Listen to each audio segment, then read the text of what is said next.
You might want to do a 2 for 2 because here's how this would work. One greater player for one lesser player. To illustrate that, we've got this one right here. Joe Burrow, Deebo Samuel for Geno Smith and Justin Jefferson. You've got the historically good quarterback with a guy that's underperforming for a guy that's overperforming and is historically good. So Jefferson is an upgrade over Samuel. Burrow is an upgrade over Geno Smith. So if a team is looking to upgrade their quarterback, the top of the deal would work for team one. And if a team is looking to upgrade their wide receiver, the bottom of the deal would work for that team. So that's an example of a greater, lesser combination. This is very effective in closing deals and making swinging deals. Okay, position for position. So I need 2 wide receivers for 2 running backs. That's my example. And this is what we're talking about here. So Ramondre Stevenson, running back, and Tyler Algier, running back, for Michael Pittman, wide receiver, Garrett Wilson, wide receiver. If I was to ask you who's the best player in this deal, it's kind of hard to say, isn't it?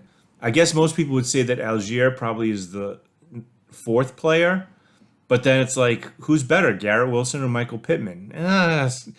Argument can be made anyway, so maybe Stevenson's the best player in the deal, but Garrett Wilson's got a ton of upside, as does Pittman. I mean, Pittman's was one of the most hyped up players at the beginning of the season. So if I'm short on running backs and the other team's short on wide receivers, this deal definitely can work.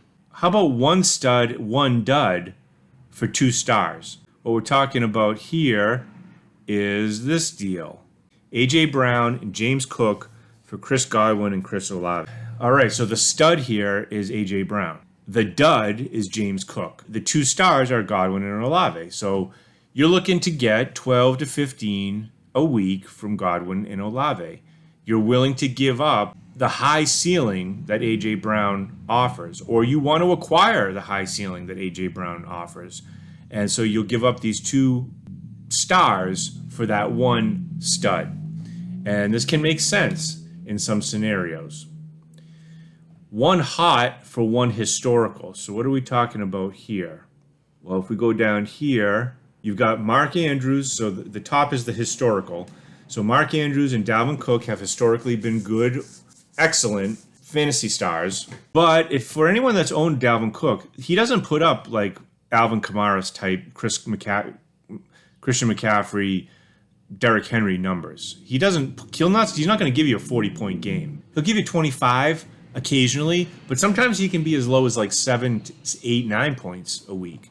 He's overrated in my opinion, and he's over 30. So you might look at it and say, I want to get rid of him. He's really not doing what I need him to do as an RB1. Mark Andrews is injured at the moment, so maybe I'll give him up for 2 up-and-coming guys. So Hawkinson really has been a bust, you could say. He had that 1 good season. Now he's in Minnesota, so things are looking up. I'm excited about the change. I want to grab him early before his stock really shoots up. And then I love Kenneth Walker in the situation he's in and the numbers he's putting up.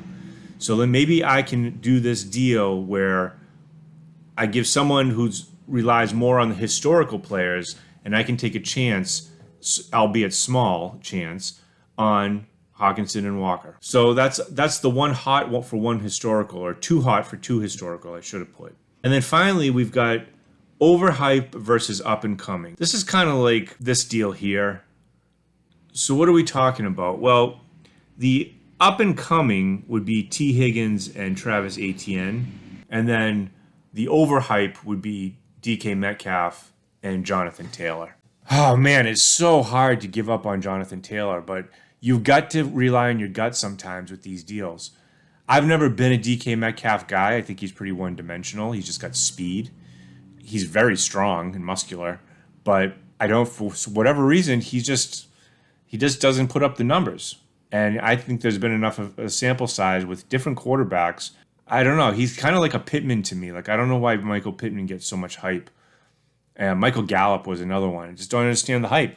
I would much rather take on T. Higgins and Travis Etienne. Etienne Robinson just got shipped out of Jacksonville, and so now Jamar Chase is hurt. So you've got this great potential here with these 2 players. And so you might be able to swing this deal, giving up Jonathan Taylor and DK Metcalf for these two. These are some examples of 2 for 2s. Let me know what you think in the comments below, and join me in the next video where we discuss 3 for 3s. Thanks for watching.